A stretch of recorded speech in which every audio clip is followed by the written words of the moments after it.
friends. Welcome to the Ultra Origins series, where we talk to runners who have recently completed their first ultra or completed a major new distance. We are celebrating regular people who are doing hard things. There's a lot we can learn and be inspired by from people just like you. In this episode, we talked to Justin Handlin from Houston, Texas. I met Justin in April at the Ancient Lakes 50K, where he ran his first 50K. At the time, my mind was playing with the idea of this series, and meeting him gave me more desire to want to make this series real, so it was really exciting for me to invite him on to share his story.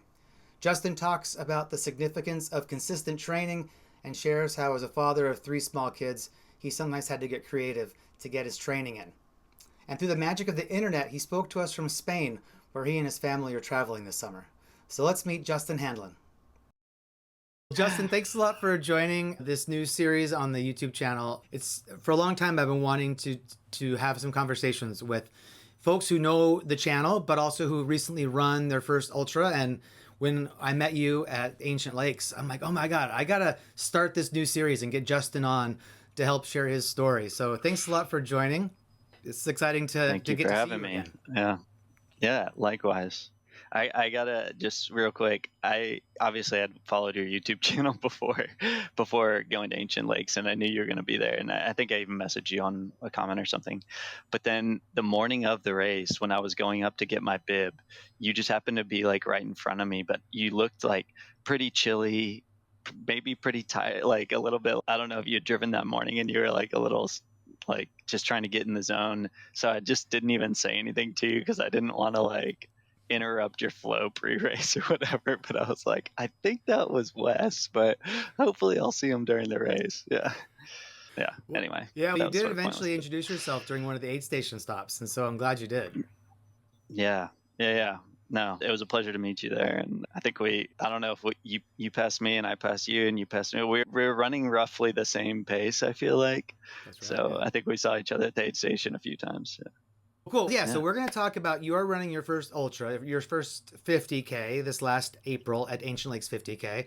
Why don't you, Mm, let's start off just by getting a little bit of your background. Why don't you introduce yourself as you would like, and to talk a little bit Sure. about how you got into running. Sure. Yeah. So obviously my name's Justin. I live in Houston, Texas. I've lived down in that part of Texas my whole life. Um, I'm married. I have 3 little girls, 2, 4, and 6. My youngest just turned 2 here in Spain. And yeah, I would say my interests are varied, but I really enjoy backpacking. I was into backpacking before I really even I think maybe that even led to a little bit of this, contributed to the interest in ultra running on trails. I've never really been that interested in road running. Like I always try to go run at a park or where there's a trail. I don't know if it's just less taxing on my joints or what. Like I just feel better. Maybe it's Yeah. just the trees. I don't know. Some other things I really like. I'm really into wine. So laying off of the alcohol leading up to a race was definitely a thing I had to try to balance because I'm used to like having a glass or 2 of wine here and there, meals and whatnot. Yeah, I've always considered myself a runner. Like I ran track in like middle school, but I didn't run track in high school. I wasn't like a serious runner. It was just something I signed up for in middle school and did it. And then I've gone in and out of running and not running. And I've never really run long distances until maybe late last year was the first time I ever even ran more than like a half marathon. Okay. And I previously had that as like a mental wall, I would say, of, oh, that's far.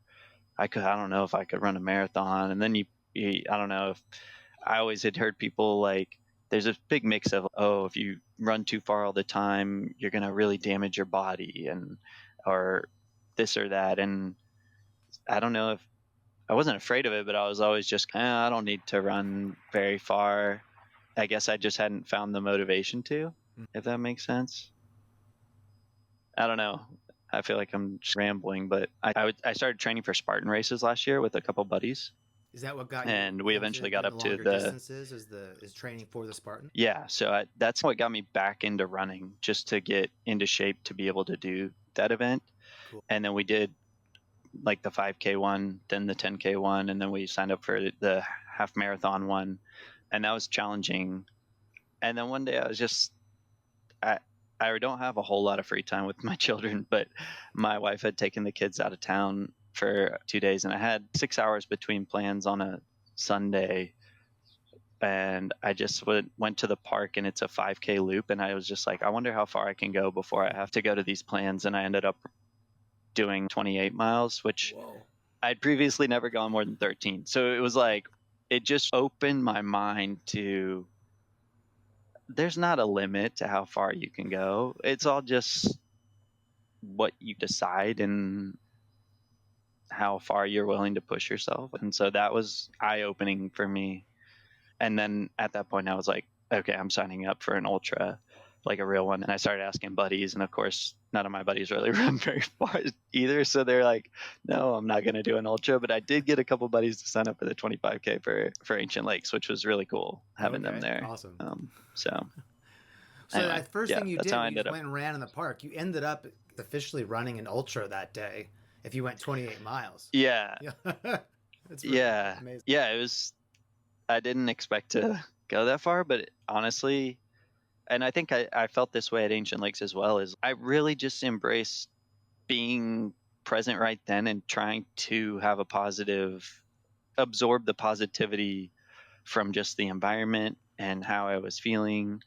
And I wasn't allowing the like little things that pop up to be like really negative impacts. They were just like, oh, I'm feeling this. And I guess it became more objective and not attaching a negative emotion to it, if that makes Mm-hmm. sense.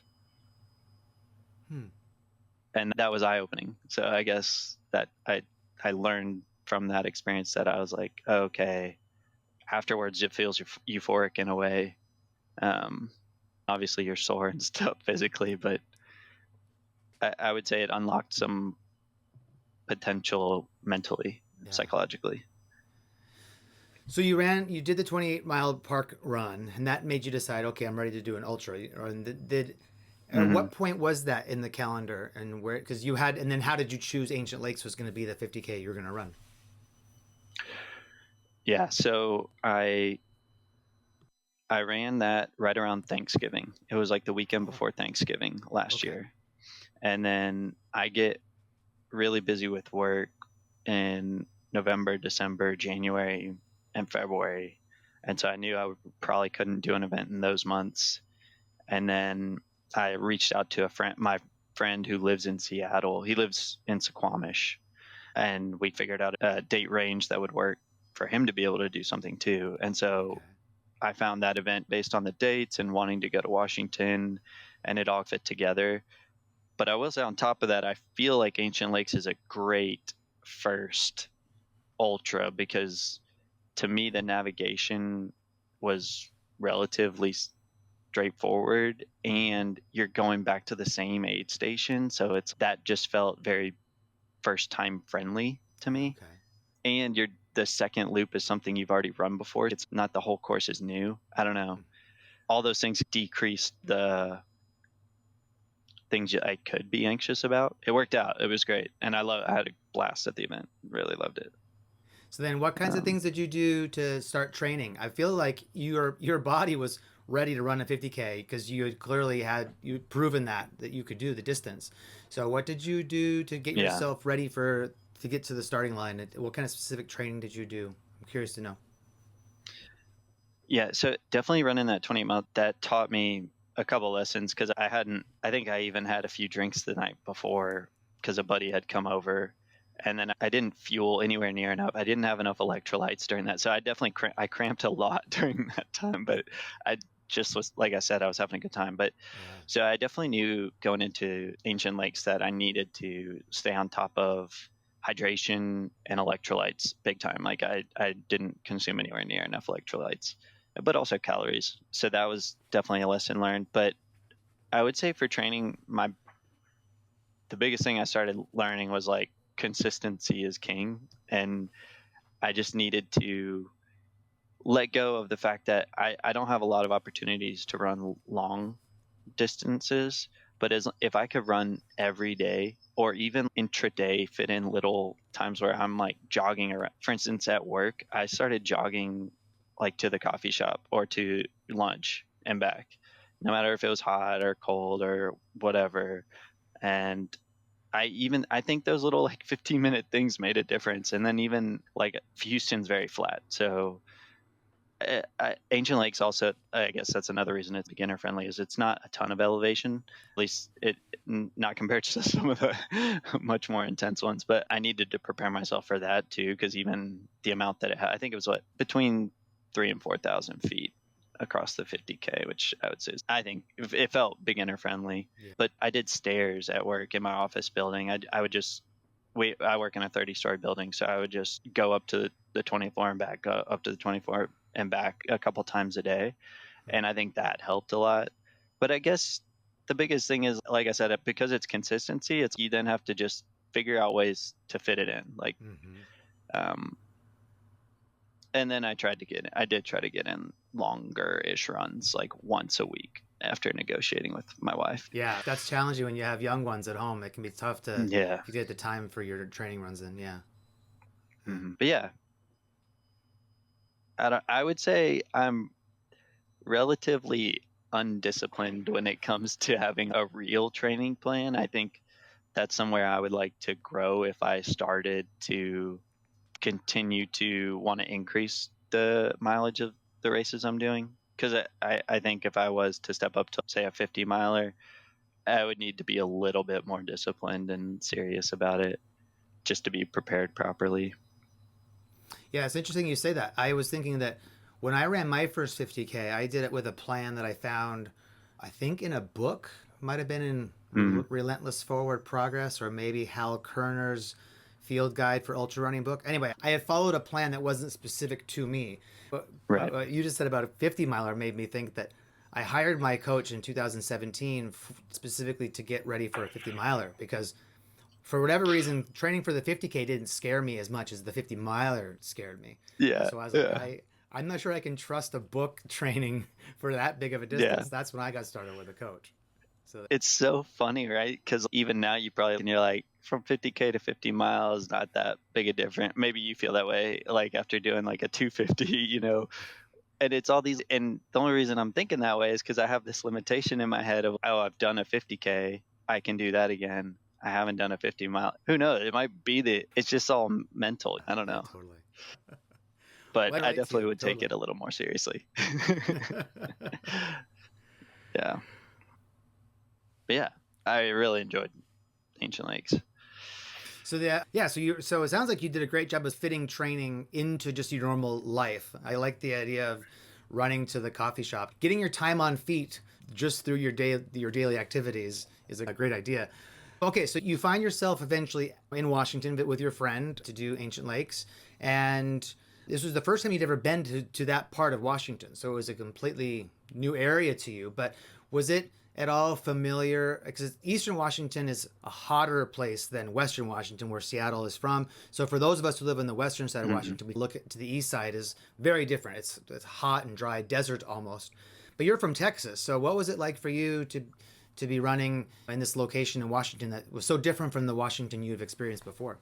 It felt a little familiar because I have spent a lot of time in the hill country in Texas, or even far out west Texas. I've done some hiking and all that stuff.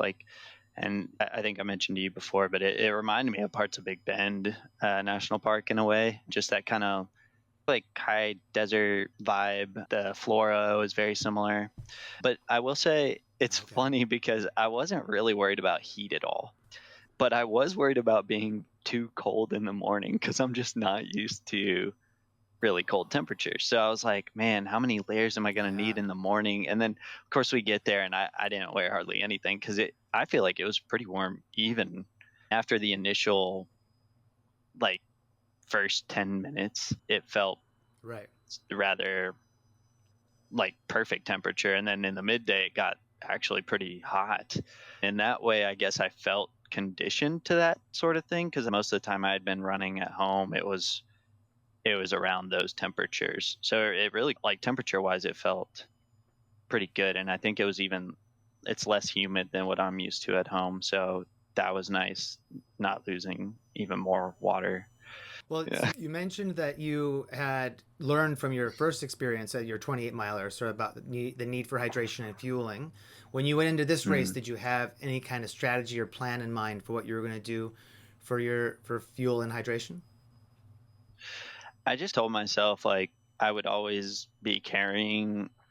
I think they required you to carry. Did they require a liter or they didn't require? I don't know. Anyway, I had a I, liter, so I had two soft flasks, 500 milliliters each, and the whole time I had one okay. water and one either electrolyte or Gatorade, and I just told myself I'm gonna drink these every time before I get back to the aid station, and I didn't really have to force myself to do it. It felt pretty natural, just when I felt thirsty or it came to mind. But and then at the aid station, I would chug as much as not as much as I could, but I would chug some, just knowing that I needed to stay ahead of the game.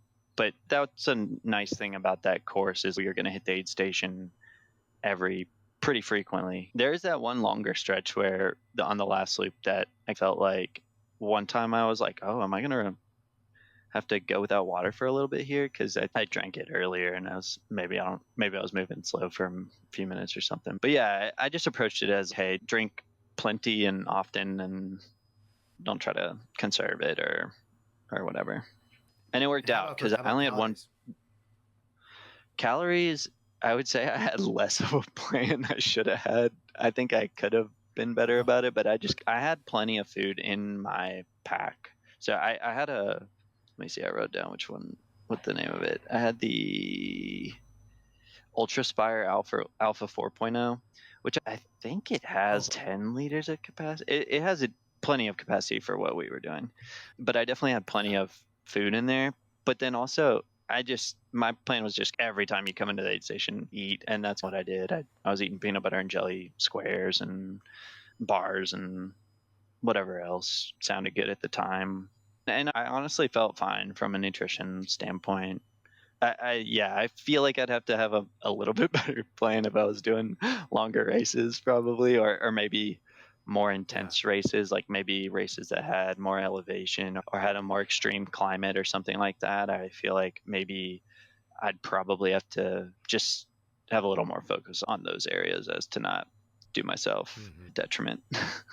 This is another thing. It's like for instance, people watching you, seeing you do 250s, it's, oh my gosh. You either feel like I could never do it, or you feel like I really want to do that. And you try to get to it as quickly as possible. But I think it is a long term game of building up this endurance and knowledge and understanding of what you particularly need.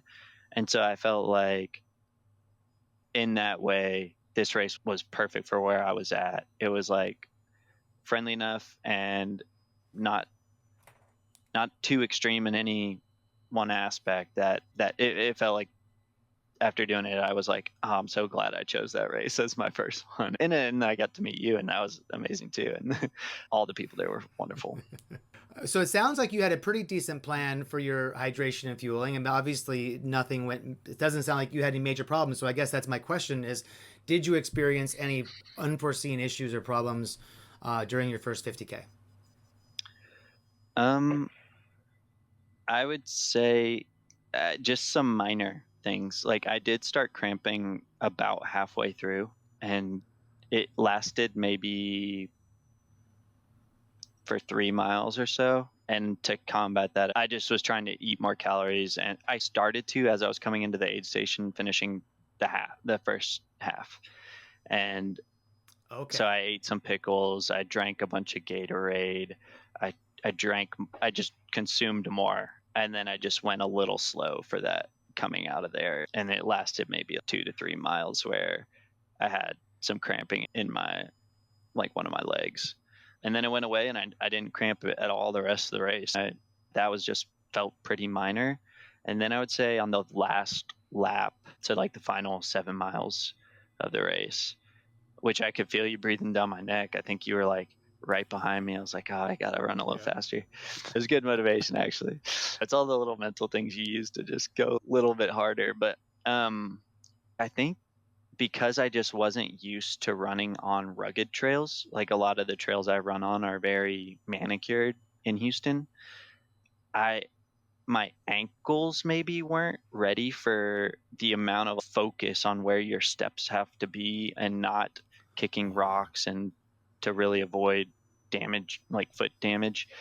Towards the end of the race, my ankles started feeling weak, and that if I could see if I was doing a longer race, like I would definitely need to prepare for that in some sort of way. But I wouldn't say it was like anything that went really wrong in this race. It was just something that started to appear that I hadn't really experienced before.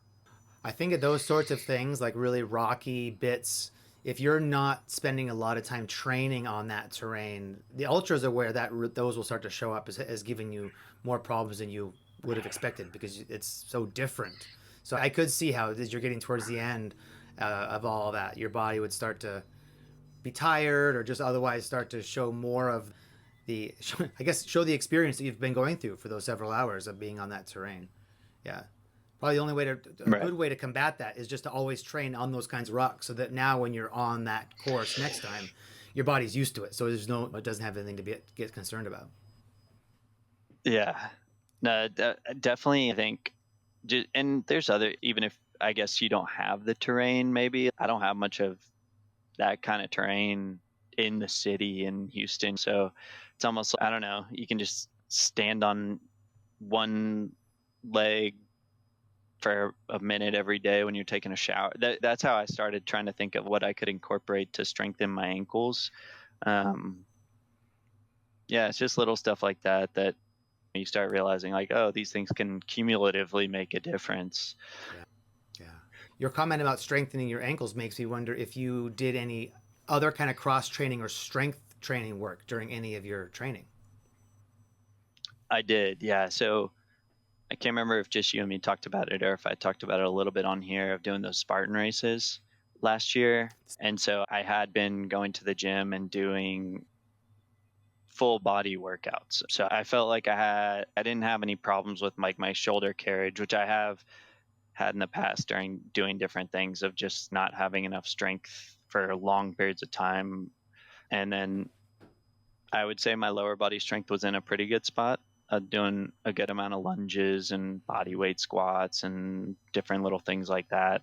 And going into it, I was also trying to do a lot of like mobility stuff. And then actually, I had a little problem in beginning of February when I was training. I think I had a break of training in December due to work. I just didn't do anything. And then I was like, okay, I got to start hitting it hard in January. And January, I was like, let me build up a little bit. And then I was like, all right, February's here, races in April. February's going to be my hard month. And I overdid it too quick without being really built back up after not doing anything between Thanksgiving and New Year. And yeah, I did something to my knee. I don't even know what it was exactly, but it put me out for a few weeks. And after that, I started really just focusing on the little kind of taking care of my feet. Like I would have a tool that I rub my foot over. It's stationary, but it was recommended to me, and I love it. I use it all the time, and it really that helps. I did a lot more mobility stuff. I don't know. I really started not overdoing it.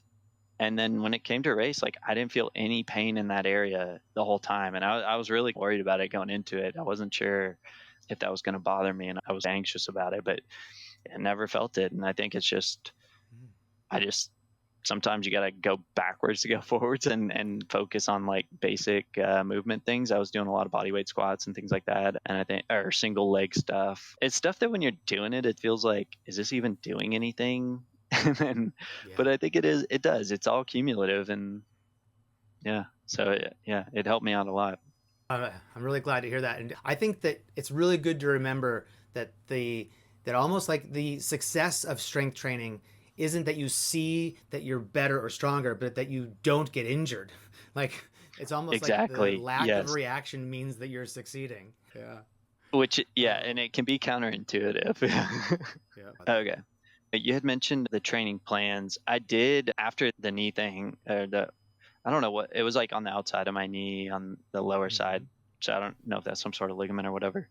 But anyway, I did get I read a couple books while I wasn't really running much, and I read Training for the Uphill Athlete by Killian Jornet Oh yeah. and Scott Johnson, Steve House. That was awesome, like super informative, sciencey at points, and I'm not that intense, but I think I kind of took some overarching lessons from that I thought were really useful. And then I read The Lost Art of Running by Shane Benzie. I don't know if you read that one, Oh but no. that one it's pretty good, and it has a few just form things to focus on, like carrying, like your how you're carrying your upper body to create like an elasticity between your lower body and the propulsion aspect, and then foot striking, like focuses on like a almost like a tripod foot strike. So Yeah. almost flat kind of landing. But yeah, I took a couple of those lessons, and I don't know if those also helped with not getting the pain, but I did feel bouncier after incorporating some of those things, and then they started to feel natural. And yeah, I do feel like I just ran a little more efficiently, and it wasn't. But yeah, I enjoyed those books quite a bit. What a smart way to actually like further your training while you're unable to actually train your body. You're able to train your mind and think about the running form and then that sort of thing. That was pretty smart.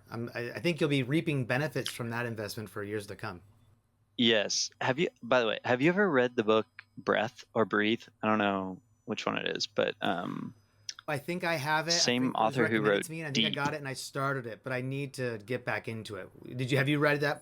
Read that one too? Yes, and I loved it, and I've incorporated that ever since I read it. But it's just basically all about breathing and how important it is to breathe in and out of your nose and longer breaths, and just all the benefits of that from a physiological perspective. And I think it helps while running as well.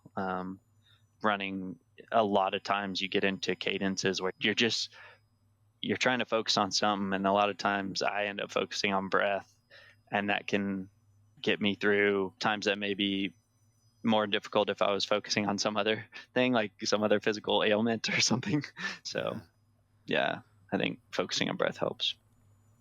No, those are good suggestions. What I was curious to know what shoes you wore for your first ultra. I think that's always a big question that lots of runners have is they're transitioning into this thing is like what shoes to wear, and of course it's such a personalized answer. But I'd love to know. I love looking at people's Yeah. shoes at races. So what were you running in? So I went so far down the YouTube shoe review rabbit hole, man, like Oh, I love it. for probably 6 months. Oh my gosh. But I ended up running in the Asics Tribuco Max 2s.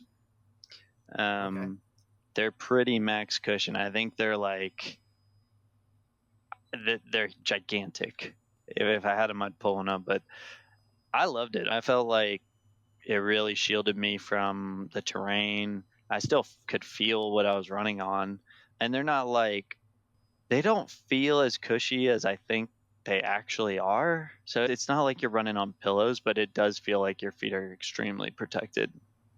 Um, Okay. Although they are quite wide. So some of those like single tracks that were skinny, I was clipping the side of those every once in a while, and that every once in a while it was a little bit annoying, and I was like, I wish I just had some more nimble shoes right now. But I think if I had more nimble shoes, then I would have had other issues. So I think Yeah, they it's a worked trade-off. perfectly for me. I had no blisters, plenty of room in them, so no blisters and no issue with stability. For me, no blister, that felt like a win. I feel like everybody's afraid of blisters, especially if you don't have experience with them in longer distances. I know you have a whole like Well, so series on eventually the blister care, right? I didn't really start to have blister problems until I got into the really long distance 200 plus mile events because I feel like in shorter distances, my feet just didn't end up getting them. But it's also a bit of a whack-a-mole problem, I think, at least for me, because I'll have blisters in one part of my foot in one event, and so then I figure, okay, how can I combat that next time? And so the next time I may not have a blister there, but then I'll develop a blister somewhere else. And then sometimes blisters that I've had are completely out of my control. And then there have been times where I've had blisters where I knew in the back of my head that something was rubbing the whole time, but for whatever reason, I couldn't bring myself to stop and relace my shoes. So I was mad at myself during one of those Yeah. times when I'm like, man, I knew that this blister was happening. Why did I could have stopped it earlier if I would have fixed it early on? But yeah, it is a challenge as you get into longer distances that blisters they can become a part of your life. But and I'm always amazed with people who don't have blister problems. So that's you sounds like you're doing something right with your shoe or your sock, or just the conditions of the day worked well for you. Yeah, I do feel like it's so hit or miss because I have some friends who always get blisters and I don't. And I think it's just, I don't know if it's just luck of the draw or like a way you're walking or running or, yeah, I'm sure it's a little bit of everything. But yeah, I was very fortunate with the shoes, and I wore some Stance socks, which I wear all the time, and I like them Okay. for every day and for all my running. I haven't really had any problems with them. So I really like the brand Janji. I'm not sure you familiar with them at all. They're a running Uh-huh. clothing brand. Yeah. So I think at the race I was wearing their like a really colorful pattern short tights, and so many people asked me about those during the race. So it was a Oh, good really? conversation starter. But they were Oh, I love it. fantastic. Yeah, they were fantastic for just storing things in the pockets very securely, and I don't feel like they ever moved around, and I had no chafing or any of that, and I wasn't too hot, I wasn't too cold. And then I actually wore a Janji sun hoodie for most of that race because the sun was we were pretty exposed in that one, so those were Yeah. perfect. Cool. Sounds like you had a pretty. The race went generally pretty well. How did? So you eventually, what you finished? What was your finish time? Do you remember when you came across? I believe it was 7 hours and 44 minutes, That's terrific. and my watch said 34 and a half miles is what. Of course, like some of Yeah, it that's was a like walking longer around aid 50K. station and whatnot. Yeah, I think this particular course was such that I think each loop ended up, or each set of loops, the three sets, ended up being 17 miles. And so I remember on the last Yeah, loop when my watch like hit 50K, like 31 miles, and we still had so far to go. And I'm like, this course, I want to be done now. yeah, it definitely, and it was hot at that point. It was, I Yeah, was like, oh my gosh, like I'm ready to be at.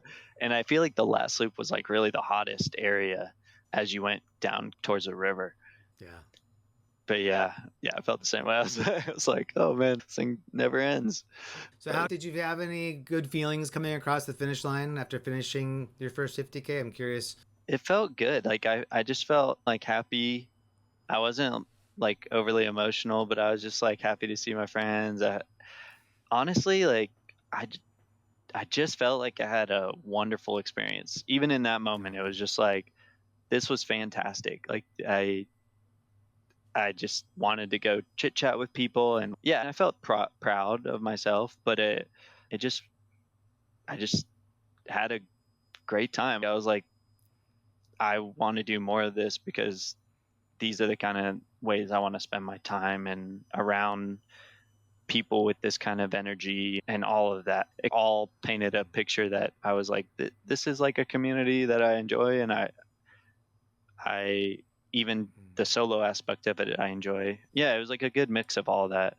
I also fully expected to listen to music during the race at some point, and I put my Yeah. earphones in for 5 minutes, and I was like, I can't do it. I can't listen to music right now, which I found odd because like all of my training, I basically listen to music, not to get jazzed up. Like I'll listen to like album leaf, a ladder, like just honestly, that's probably the most common thing I listen to. Something that I just in the background and puts me in like a different head, like a chill headspace sort of thing. Yeah.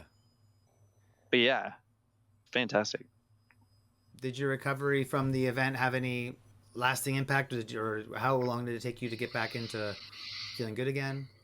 I obviously was sore. We were fortunate that night. We were stayed at a little like hotel motel thing that had a jacuzzi, so we like dipped into the jacuzzi and hung out there for a little while, and that was, I think, very helpful. And then I got a super good night's sleep. And then honestly, like besides maybe limping around a little bit here and there, I felt great. I think because nothing really went wrong during the race, that the recovery went a little easier. I could feel that I had done something significant to what my body was conditioned to, but it wasn't like it didn't feel detrimental. Like it felt like I was able to recover back to normalcy pretty quickly, and then even Once I didn't really go for a run because I was in Seattle visiting friends. So we did a couple things the next couple of days. We went to Willamette and visited wine country, and that was really cool. And then when I flew back home a few days after the event, I at that point I felt pretty fine, and I think I'd started doing like little just short jogs pretty much after I got back home. But I haven't really done anything major since then. So yeah, I've just been trying to stay consistent with the shorter runs. Just Well, in I'm a good glad that the headspace. recovery was generally pretty smooth, that you didn't have any major problems to dig out from. So do you have, you did make the comment that you enjoy the experience and this is the kind of thing you'd like to have more of in your life. Do you have any future ultra running plans? Anything on the schedule? I don't, but I really would like. Can't remember if I mentioned on here or if we just talked. But so being in Spain right now for 2 months, I knew I was going to be here, and I knew I'd have a chance to run and on a more regular cadence. But I didn't plan any big event here. But I do think once I get back home at the end of July, I'm going to look for maybe potential 50Ks in September or beginning of October, maybe. Because I don't want to do one that's super cold somewhere, but maybe something in Colorado towards the end of September or something like that would be really fun in my mind. So I don't have anything particular, but I do know that I would like to run another 50K this year in the hopes of potentially working up to maybe a 50 miler next year, something like that.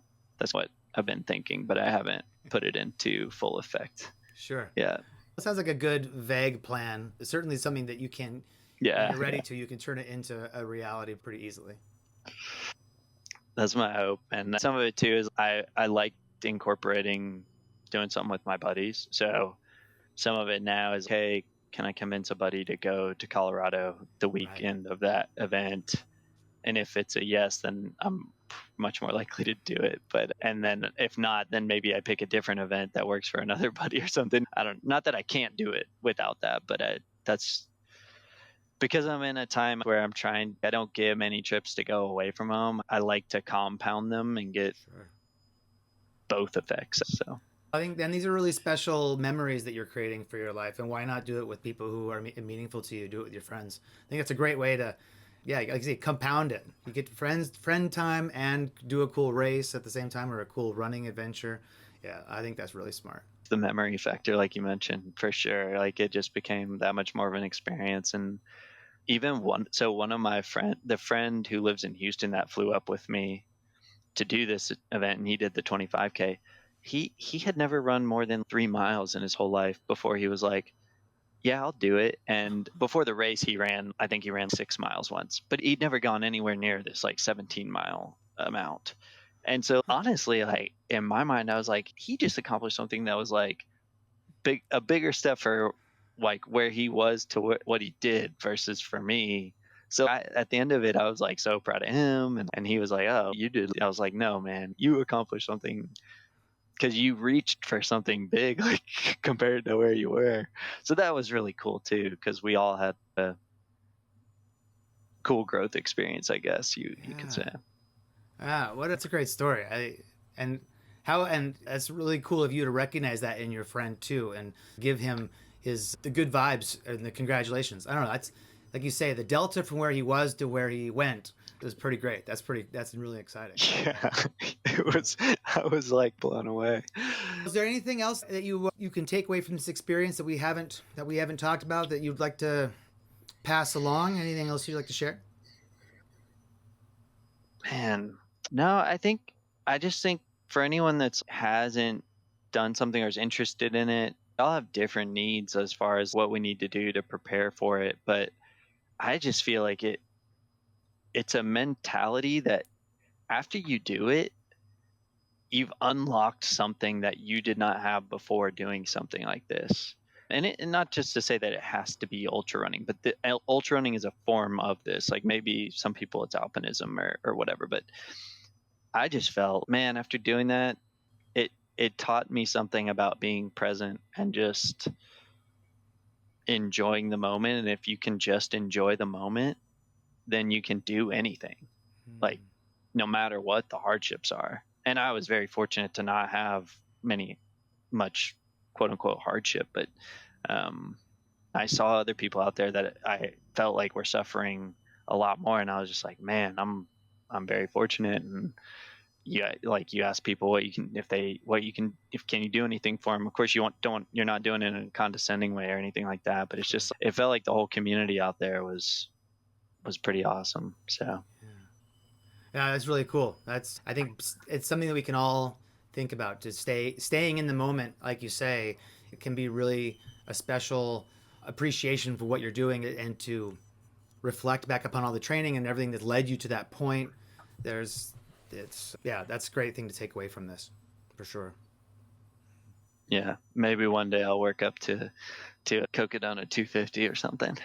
I also like what you said about how, this is a long-term strategy for going longer distances, because I mean, there are some people who have gone 50K to 250, and that can happen. I don't think I would go that route personally. But there's a lot of distances to enjoy in between, and everyone's going to find the thing that really resonates with them.